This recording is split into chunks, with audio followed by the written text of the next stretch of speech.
Good day there, Midas Letter traders, investors, and subscribers and viewers. Today I have a special guest, Larry Scheffler, who's the co-CEO of Planet 13 Holdings, joins us from, are you in Las Vegas, Larry? Beautiful Las Vegas, downtown Las Vegas. Beautiful, beautiful. Well, thanks for joining us today. We've been following Planet 13 pretty much since before you even built your first store. And so you're one of the few companies that we often point to and say, well, there's somebody who seems to be doing it right. Tell us about how the company has grown over the last year and give us an overview of what Planet 13 is for those of our viewers who might not be familiar with it, please.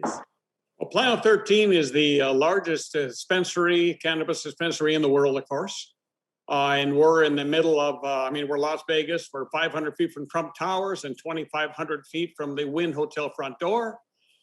We currently have 43 cash registers. And in June, we will be doubling to almost 85 cash registers because the wait times on Fridays and Saturdays can be an hour with 100 people in the queue, even in the middle of COVID. It's expanding so darn fast, it's unbelievable. So we're very excited about it. And I'll make a prediction, and we can grow with what we have. Within 18 months after we open the 85 cash registers, we'll be looking at, I think, doubling to possibly 160 cash registers. What will then be our maximum build out at this site.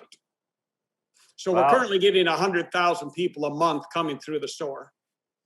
And Fridays and Saturdays, it's just, we're seeing 4,400 people a day come through the store buying. So you did $9.7 million in March off of just how many cash registers do you have now? 43 cash registers. 43. So if you go to 160, that's almost 4 times. So will that put you closer to $40 million a month, in your opinion? Well, let's go to the first step. We're going to go to 85 in June. So if we double there, you're right. Yes, the capacity could be what you just said, 40 some. But okay, that would be. So are you kidding? Go ahead. And you've got a partnership with Mike Tyson of Tyson Ranch. Has he started providing you with product at this point? We still carry his product, absolutely. And once COVID is over, he was coming here for autographs and interviews and pictures to help sell his product about every quarter. That's been held off now, of course, because of COVID. But we've been in talks with him yet, and he still wants to continue doing that. He's excited about it once we get over this hurdle of an open Las Vegas up 100% again. Sure. And so has COVID had an effect on your sales? Well, when we reported it in October of last year, that report, that was our largest month in the history of Planet 13. The fourth quarter was down a little bit because that typically is the slow time in Vegas. Plus they canceled the rodeo and I don't know how many, every other convention we can think of. We're back on the mend, as you saw in our March report, and the last 3 weekends have been the 3 largest weekends in the history of Planet 13 again.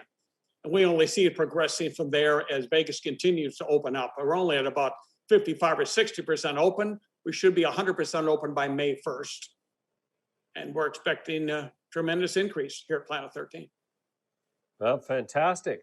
So then you're opening another store in California as well. And you have, is it 2 more stores planned? Well, when you say, you mean in California, 2 more stores planned where?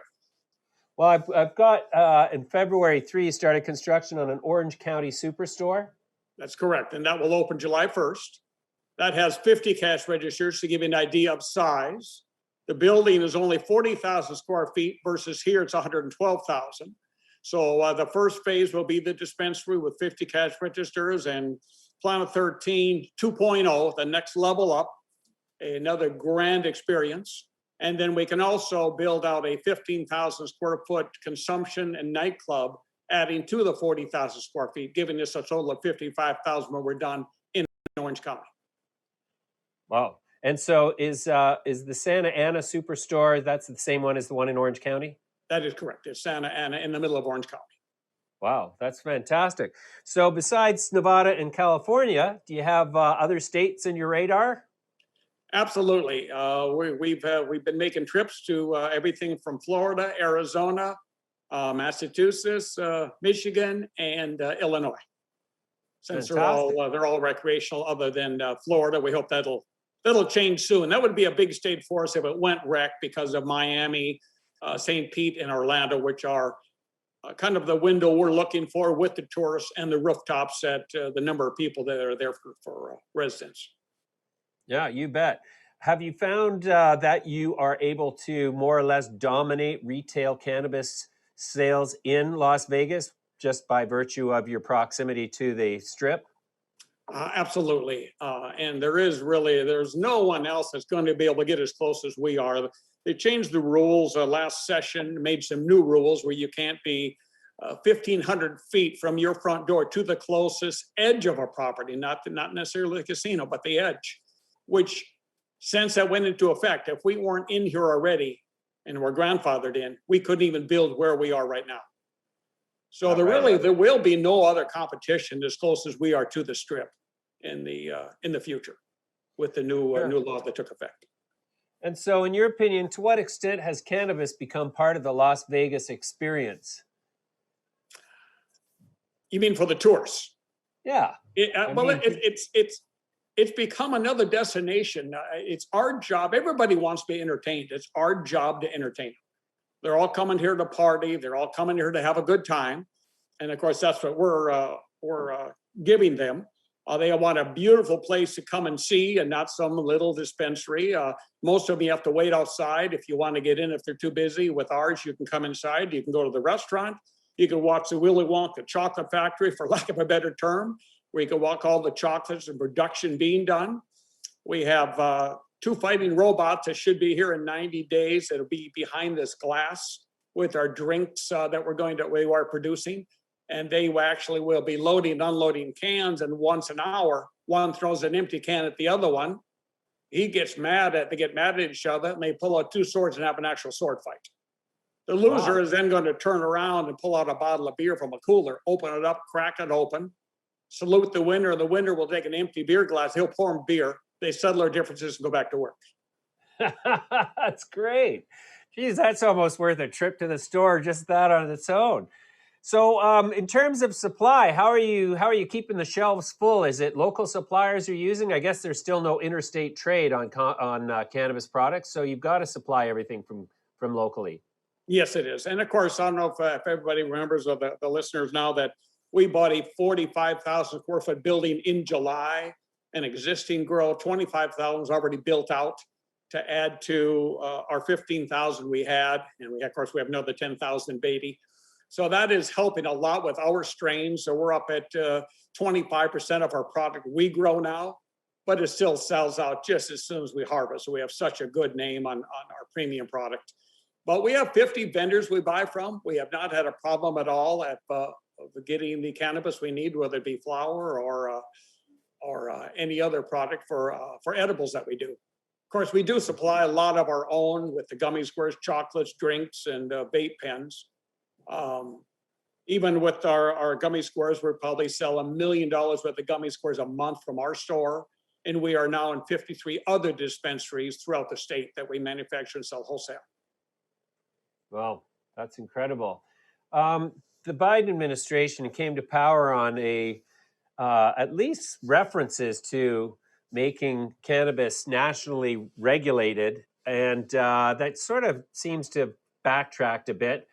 And that's had a sort of a calming effect on the rising valuations of cannabis companies. But to what extent do you think that matters, or does it matter at all, considering that increasingly states are becoming more and more open to cannabis rules, Las Vegas, or rather New York most recently.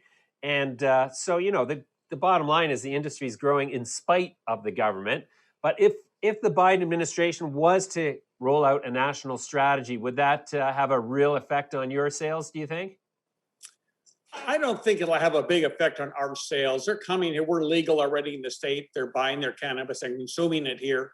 I think the biggest plus is if we can get it off the federal level, Schedule 1, is the 280E penalty that all of us pay, which is just penalizing for all of us. And that would go straight to the bottom line. That also would allow a lot more investors within the state that are still tiptoeing around, can't or don't want to get involved in the cannabis industry since it's still on Schedule 1. So with all of the new investors that could be possible, big pharma, big tobacco, and big alcohol would be getting their fingers into it also in the future. I think it'll change a lot if it does. I thought it was a great illusion that this current administration talked about. And but I think President Biden's been pretty adamant about not wanting to go off the Schedule 1, but wanting to decriminalize it. I thought maybe he could do what I'd heard before, and that is turn it over to states' rights, kind of wash their hands of it so they don't have it on their playbook when they're going up for re-election, and give it to the states like they did alcohol. And every state could be different, but still take it off the federal Schedule 1. We'll see what happens. Listening to what's going on, and now the vice president going behind, backing the president and saying what he wants to do on not decriminalizing. It's a little disheartening on what it sounded like when they were running, but it is what it is. I don't hold out a lot of hope that it's going to happen under this this next 3.5 years that they're in yet. Sure, you bet. Okay, Larry, well, that's a great update. I'm really thrilled to have been following Planet 13. It sort of stands out there as a beacon of, of revenue growth. What's the story on profitability? Is Planet 13 profitable? Planet 13 is profitable. We've been doing a fantastic job on all of it. You also see that we try to treat also the money, and we've been criticized a lot for not moving fast enough with the money that we've raised. So we're sitting with 143 million in the bank, zero debt, and yet we spend the money like it's out of our pocket. And if you don't do it that way, then you're not doing your investors any justice. We did it when we bought the grow in California and got it down to 5 million from 10 million for that facility there when we bought the grow here on the second grow in Las Vegas. So we take our time, we're pretty deliberate. It's got to hit all the boxes that we decided we want to do. But we're in the middle of some fantastic interviews and investigations into spending our money, but we'll do it very wisely. And everybody I know will be very happy once we make those announcements. So all I can say is stay tuned and onward and upward. All right. That's awesome, Larry. We're going to leave it there for now. I'm going to come back to you shortly, and I can't wait to come down and see the new expanded store as soon as the travel restrictions loosen up here. But congratulations on your progress. I look forward to seeing you soon. Great. Thanks a lot. Appreciate it. Thank you. Bye-bye.